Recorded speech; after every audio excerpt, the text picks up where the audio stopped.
Nous allons dans ce tuto rajouter des chanfreins, rajouter des biseaux un peu partout pour donner du volume aux objets. Donc je vais commencer ici par le couvre-vitre. Je vais isoler cet objet-là. Appuyer sur F4 pour afficher ma segmentation. Et on va regarder, tout en faisant les chanfreins, ce qu'on peut garder ou supprimer. C'est-à-dire il y a peut-être des polygones qu'on va pouvoir enlever, puisqu'ils ne vont pas apporter grand-chose en fait, hein. Donc toute la partie du dessous, on peut l'enlever déjà. Ici. Voilà, les polygones qui sont sur le dessous. Voilà, ceci. Et les polygones qui sont sur le côté aussi, je pense qu'on peut les enlever. Les polygones qui sont aussi sur l'arrière, il y a peu de chances qu'on les voit. Bon, après cela, sauf si vous faites le tour du flipper. Bon, on va quand même les laisser, ça mange pas de pain. Donc ici on est bon. Voilà, ça semble correct. Donc je supprime ces polygones. Donc vous voyez, j'économise déjà pas mal de polygones. Ici ça va. On va commencer par chanfreiner. Alors on va sélectionner les arêtes qu'on veut chanfreiner. Donc ici je vais passer en mode arête. Je vais prendre l'arête qui est ici. L'arête qui est ici sur le pourtour. Je vais prendre idem celle-ci. Je vais prendre celle-ci et celle-ci. Pareil sur celle-là. On va regarder sur l'arrière ici.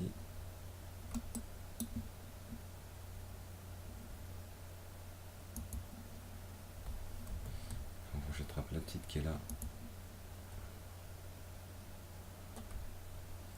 Voilà, je vais prendre la petite qui est ici et celle qui est ici. Je vais faire la même chose de l'autre côté.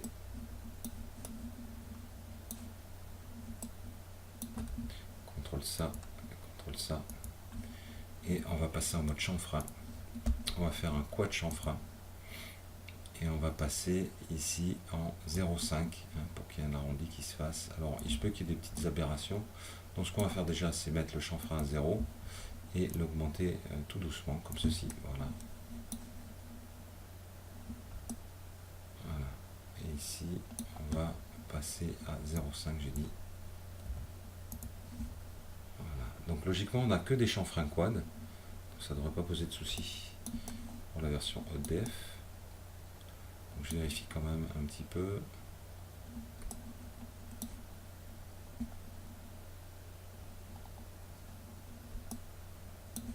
Ici aussi.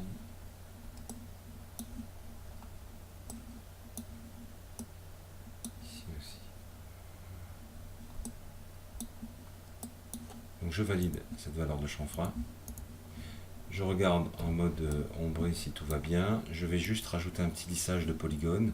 Donc je passe en mode polygone, je fais un CTRL A et je fais effacer tout et je repasse en lissage auto. On va voir ce que ça donne. Voilà, logiquement, ça devrait être correct. Ok.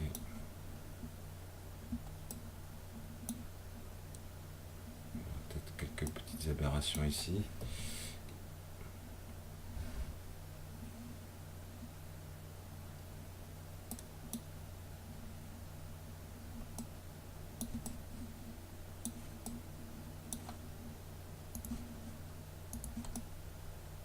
Il y a peut-être un sommet qui est un peu trop décalé ici, donc je vais le récupérer à la main.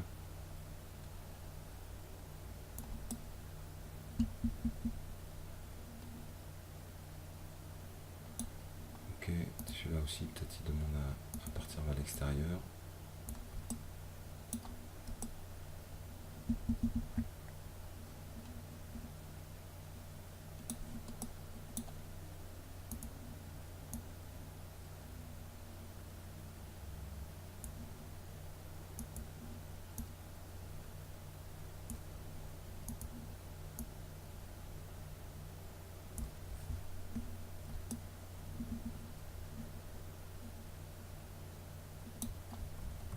Voilà.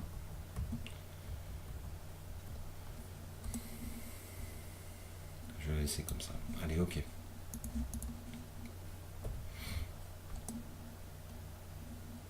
Voilà pour la partie joint. J'affiche le reste. Donc on va prendre pour le châssis.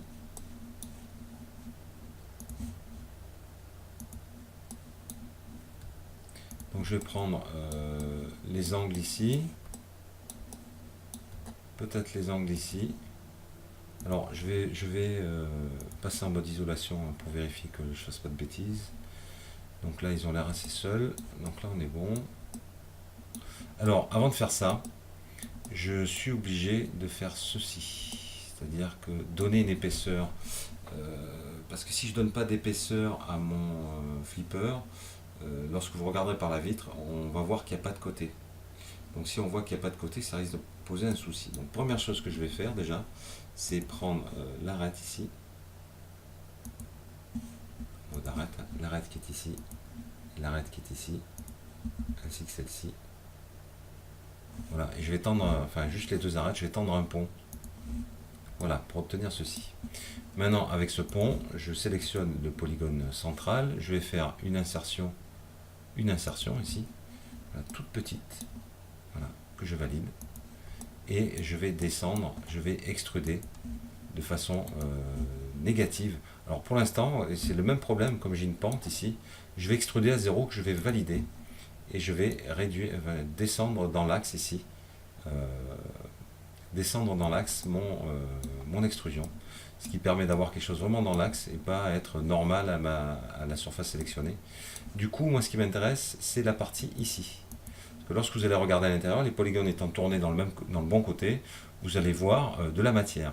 Alors si on n'avait pas fait ça, on ne verrait pas de la matière, puisqu'un polygone n'est visible que dans un sens. Et je vous rappelle que celui-là étant tourné vers l'extérieur, si vous le regardez de l'intérieur, on aurait vu quelque chose de transparent. Donc c'est pour ça que j'ai fait ce doublage. Par contre, les polygones qui sont ici, du coup, ils ne me servent pas, mais on va quand même les laisser. C'est pas 4 polygones qui vont gêner vraiment au bon déroulement du jeu. Donc je vais les laisser quand même. Et je vais par contre supprimer. Alors ça, je vais le descendre pour me donner une petite marge. Et je vais supprimer le polygone du fond. Voilà comment va se trouver le châssis de mon flipper. Je réaffiche tous mes objets. Je sélectionne la vitre pardon, si j'y arrive. Alors je suis toujours en mode polygone, donc je sélectionne la vitre. Voilà, Alt X permet de rendre juste à l'affichage une certaine forme de transparence. D'accord. Vous voyez bien que bon, après il y aura tout l'intérieur du jeu du flipper avec les bumpers, etc. Mais voilà, tant qu'il n'y a pas ça, on est capable de voir l'intérieur, hein, du coup. Voilà. Ça semble correct. Je vais peut-être juste descendre. Non, c'est bon, on est bon. Ok. Donc voilà pour cette partie-là. Je vais en profiter du coup pour faire les biseaux. Donc ici F4 pour afficher ma segmentation. Je vais prendre cette arête. Alors le dessous du flipper, on pourrait le virer aussi. Sauf si on voit quelque chose, mais là il y aura le jeu, donc c'est pas gênant. Et l'arrière, éventuellement, s'il est contre un mur, si c'est pas le cas, laisser l'arrière, ça pose pas de problème. Donc je vire le dessous du flipper.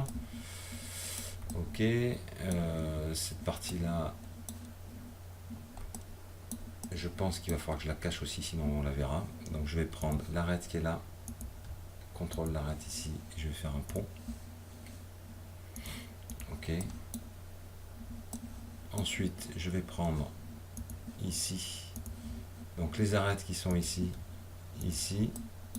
je vais agrandir ma sélection pour qu'elle aille. Alors je vais supprimer ça. Moi ce qui m'intéresse c'est de prendre vraiment dans la... J'aurais pas dû agrandir ma sélection en fait. J'aurais dû boucler ma sélection. Oui, donc je prends vraiment les arêtes dans le prolongement. Donc là on est bon. Où est-ce que je dois casser l'arête encore? Là ça se verra pas. Là peut-être ça demande à se voir. Ici. Donc on va chanfreiner ceci. Avec un chanfrein quad peut-être, hein, comme tout à l'heure, avec une version à 0,5, hein, ce qui permet d'avoir une moyenne ici et d'avoir un bel arrondi. Hein, cette valeur-là vous permet de gérer l'arrondi, hein, entre le chanfrein, hein, et peut-être une valeur moins forte ici.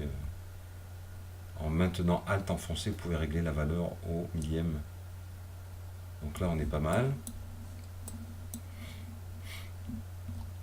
On est pas mal. J'ai envie quand même de rajouter un polygone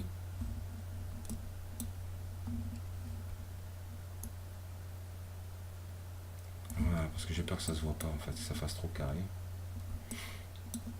Ok.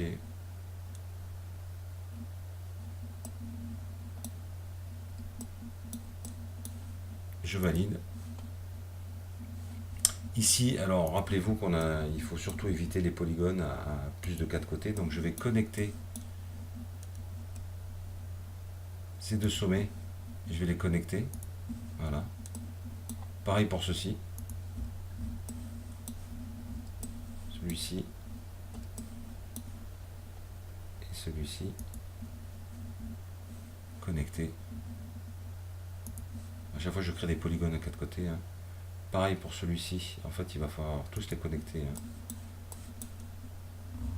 Et celui-ci, connecté. Et je suis obligé de faire le dernier.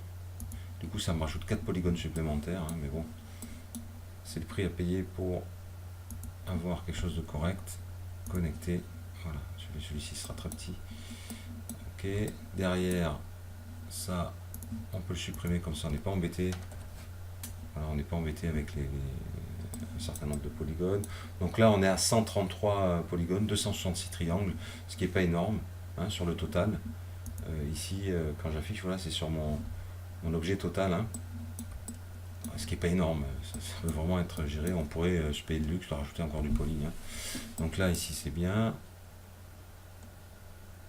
C'est peut-être ce qu'on fera à terme là-dessus, on verra. Ok, là c'est bien. Je vais m'attaquer au fronton. Donc je quitte ici l'édition polygonale. Je vais faire le chanfrein sur le fronton, pareil. Donc ceci, anneau, boucle. Voilà. Je viens chanfreiner. Alors pareil, quad chanfrein avec une version à 0,5. Ok, le chanfrein est peut-être un peu grand.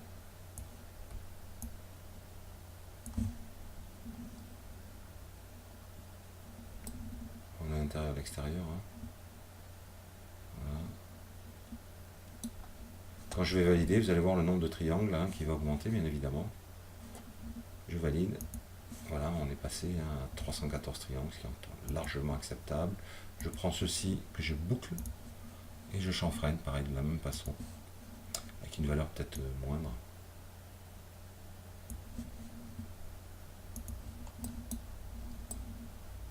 Ok. Et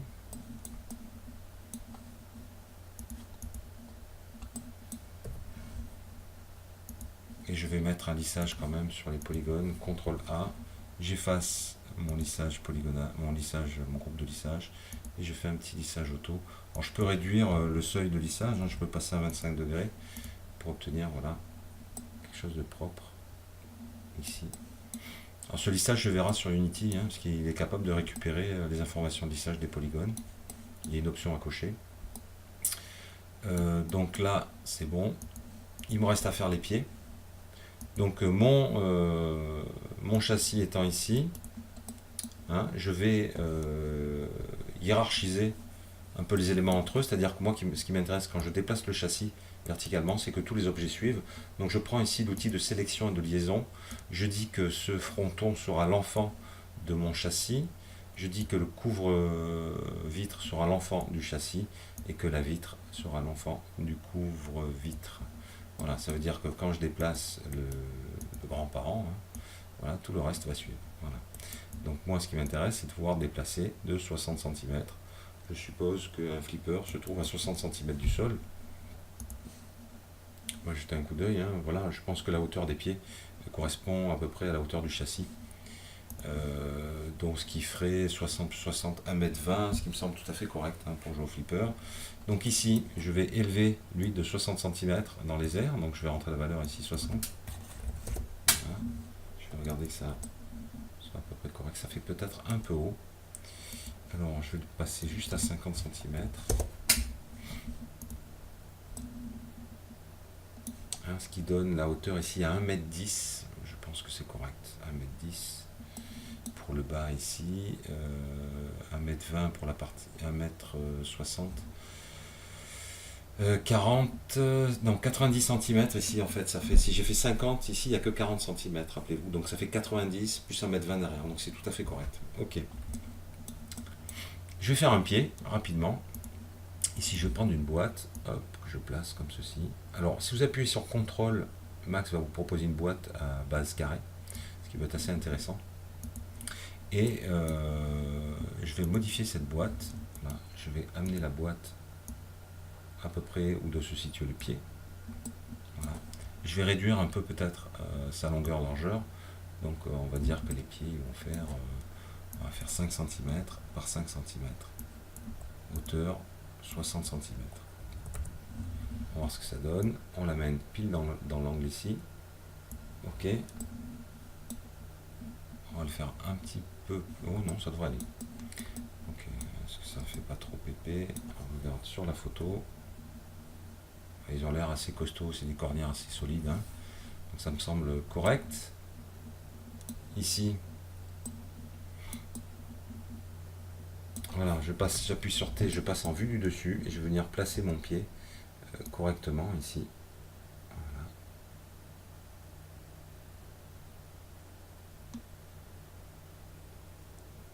Voilà, comme ceci, j'appuie sur P, je repasse en mode perspective, je convertis ce pied en polygone éditable, je vais l'appeler pied. Alors, je mets au pluriel parce que ça sera un groupe de pieds en fait. Hein. On va tous les attacher ensemble. Alors ici, je vais sélectionner le polygone qui est là. Et je vais, ainsi que le polygone qui est ici, je le supprime.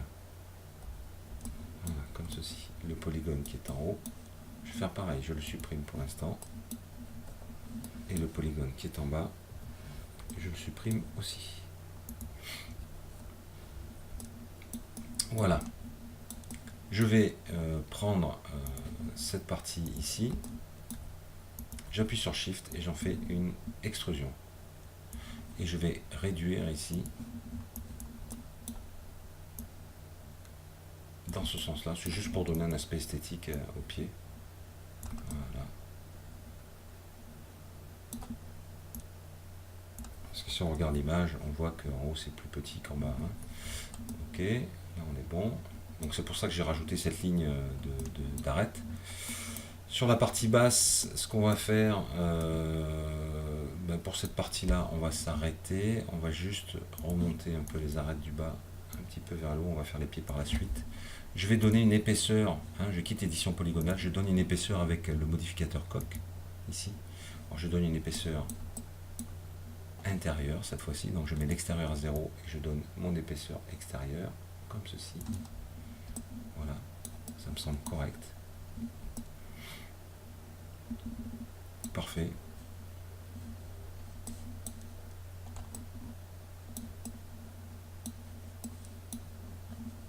Je convertis en polygone éditable. J'isole ma sélection. On va venir lisser. On va venir aligner correctement les surfaces. Vous voyez qu'il y a des problèmes d'alignement. Hein. Donc ici, ce polygone contrôle celui-là. Je l'aligne. Je le rends planaire en X. Tac, ça redressé.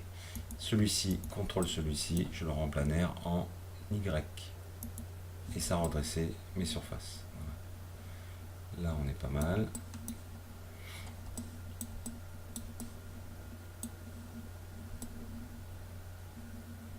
Ce que je vais faire pour le pied, ici, je vais faire un biseau. Je mets mes valeurs à 0. Je passe en normal local. Et je fais, pardon, voilà, une insertion positive que je valide par un plus, je mets mes valeurs à 0 et je fais une extrusion négative. Alors, la surface du dessous, pour l'instant, je valide et je vais la mettre à 0 sur l'axe des Z, comme ça elle vient bien toucher le sol. Voilà, ça sera le pied du bas, la partie tampon, hein, la partie qui vient toucher le sol qui sera en caoutchouc et l'autre partie sera en métal. Qu'est-ce qu'il me reste à faire? Les chanfreins. Donc j'ai pas besoin de faire le chanfrein intérieur, mais je vais faire le chanfrein extérieur. Alors, les polygones qui sont là, on va les supprimer. L'avantage, parce que ça va être contre le châssis, on ne les verra pas, l'avantage c'est que ça va m'éviter de répercuter le chanfrein que je vais faire sur la partie avant. Et je vais faire la même chose pour mes pieds. Vous voyez, ça vient couper la ligne d'arête, du coup, mon chanfrein, j'aurais pas besoin de le répercuter sur l'autre partie. Là, on est bon sur cette partie-là. Je prends l'arête qui est ici, je la boucle. Je vérifie, c'est pas bouclé à l'intérieur. Logiquement, ça devrait pas. Hein. Je recommence, je prends l'arête qui est là et je boucle. Et je chanfreine avec un quad chanfrein, pareil. Quad chanfrein avec une valeur à 0,5. Ici, et je fais... Voilà, alors je vais rajouter du chanfrein, voilà, pour avoir quelque chose de plus joli. Comme ceci.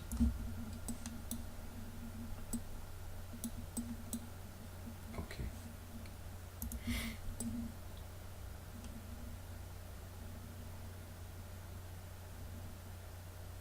Voilà, ça me semble correct. On peut éventuellement chanfreiner cette partie-là.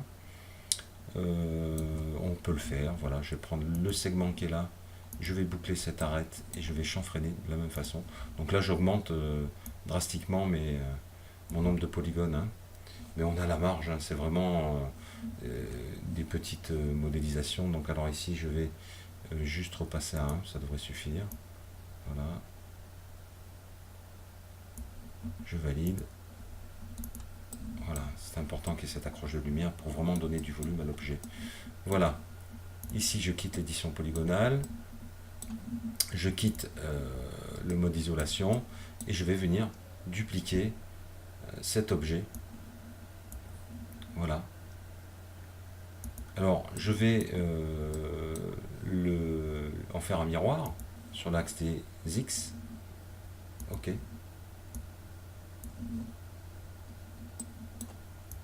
Je viens replacer correctement en vue du dessus mon voilà, ça me semble. On va essayer de...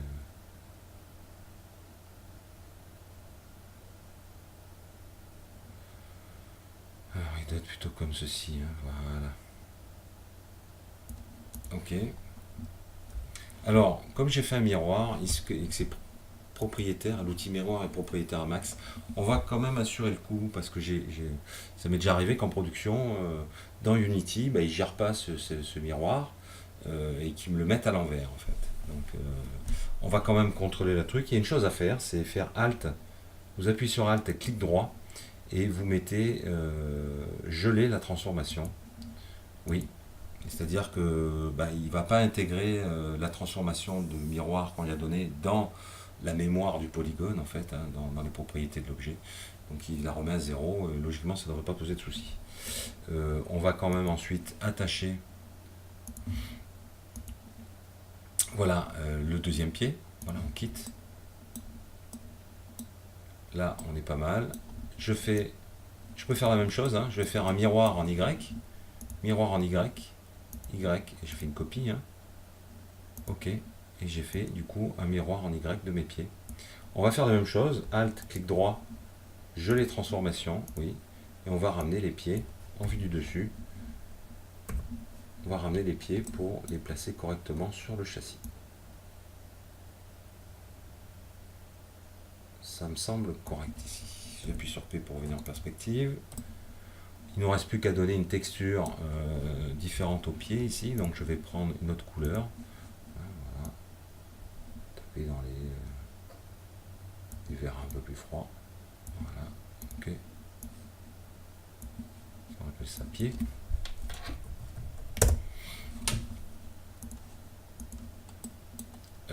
Par contre, j'ai pas attaché autant pour moi, donc je vais prendre eux, je vais les attacher. J'ai oublié de les attacher, voilà, du coup ils prennent tous la même couleur. Je vais juste mettre une couleur de filaire en noir de partout. Voilà les pieds du flipper. Ce qu'il nous reste à faire maintenant, une fois qu'on a fait ça, c'est s'occuper de la partie ici, du fronton. Alors sur le fronton, rappelez-vous, hein, ça fait... j'avais détaché cette partie-là, hein, d'accord. Donc ce qu'on va faire, on va tout simplement rajouter des lignes. Pour faire un trou, c'est à travers ce trou que viendra s'afficher les statistiques de compteurs, de balles, etc., de bumpers, etc., hein, vos points tout simplement. Hein. Donc là c'est très simple, on va passer en mode arête. Ici, je prends l'arête d'un côté, l'arête de l'autre, je connecte. Voilà, alors je mets mes valeurs de connexion à 0. Je vais déplacer cette ligne. Si je veux que le compteur soit en bas, en fait, tout simplement, ben, je vais mettre 2 arêtes ici. Et je vais déplacer ces lignes et les rapprocher. En fait, l'espace entre ces deux lignes fera le trou où il y aura les indications de compteur, hein. Donc je vais les rapprocher, je vais les descendre. On va dire qu'on va les mettre en bas. L'autre partie, ça sera du dessin. Si vous voulez en faire plusieurs, ben vous en faites plusieurs, hein. Il peut y avoir plusieurs endroits où il y aura des compteurs différents. Moi, je vais en faire qu'un. Je valide ici. Je prends l'arête que je clique, je sélectionne en mode anneau, hein, ça sélectionne toutes les arêtes. Je passe en mode F3 pour vous montrer. Hein. Et je vais, pareil, connecter les arêtes verticales. Je mets mes valeurs à 0, j'en fais 2. Et par contre, je vais espacer. Et ça va définir la largeur de mon compteur. Donc ici, par exemple, je vais faire un compteur de cette taille-là. Ici, je valide. Et quand je prends ici le polygone qui est ici, je vais pouvoir le supprimer. Et dans Unity, vous placerez les éléments 2D qui vont bien pour afficher à la fois que ça fasse un fond et pour afficher aussi les statistiques sur cette partie. Alors attention, ça n'aura pas d'épaisseur, mais c'est pas très gênant puisque vous serez à cette distance du flipper. Hein. Voilà. Ok. Si jamais vous voulez une épaisseur, eh bien tout simplement faites ceci. Vous sélectionnez la bordure du trou. Vous appuyez sur Shift et vous faites une extrusion. Du coup, ça vous rajoute 4 polygones supplémentaires, mais c'est pas très gênant. Donc là, en tout, on est à pas tout à fait 1000 triangles, ce qui est largement suffisant, puisque je ne sais pas quelle limite on s'était fixé, mais on peut aller jusqu'à 25 000, 50 000 polygones pour la totalité du jeu. Hein. Et vous verrez qu'on aura encore de la marge. Alors ici, voilà, le flipper pratiquement terminé. Il nous reste toute la partie développer UV à faire sur cet élément. Donc je fais fichier, enregistrer sous. Je sauvegarde en incrémentant et on se voit plus tard pour la suite.